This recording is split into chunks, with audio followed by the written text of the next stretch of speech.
what will HYROX look like for me if I do everything the way the professionals lay it out?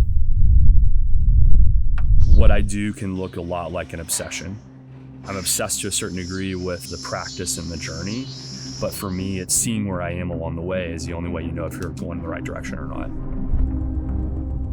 I really was somebody who was super obsessed with outcomes, super obsessed with what people thought of me, and was very vulnerable to falling apart when things didn't go the way I wanted them to. And it wasn't until like a really heavy crash and burn where I was like just completely lost. In the last like 5 years, and there have been ups and downs with sort of getting to where I am right now, you fail enough and you sort of ask yourself, like, what drives me? Like, why am I doing this?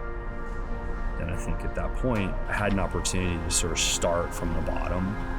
And I got into this cycle where I felt like I had sustainability. And a couple of years ago, I wrote 2 things in my journal. One of them was be a savage, and the other is be a person who can compete. New York is the biggest race. Everything is heavy, everything is long, everything is fast. Every single day when I train, there's something we're trying to tackle.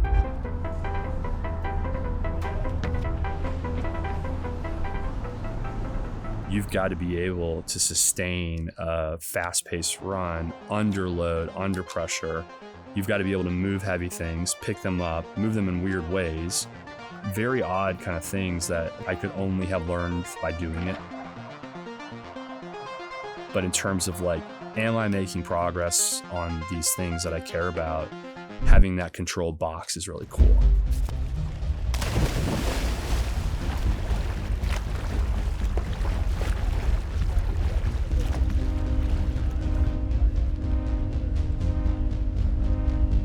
I'm very confident in my training.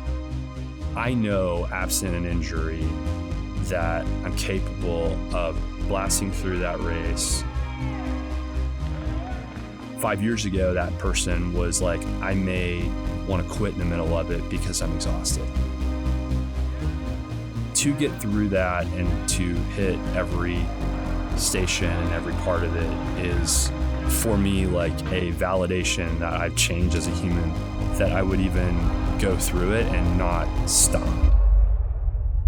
After Saturday, I came off the track pretty angry, knowing that I was in control of that outcome.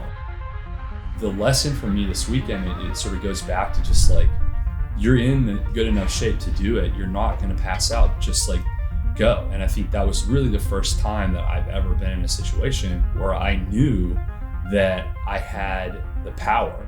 So in that way, like, this entire weekend was an enormous success because this is going to be the experiment that defines sort of what the real training opportunities are.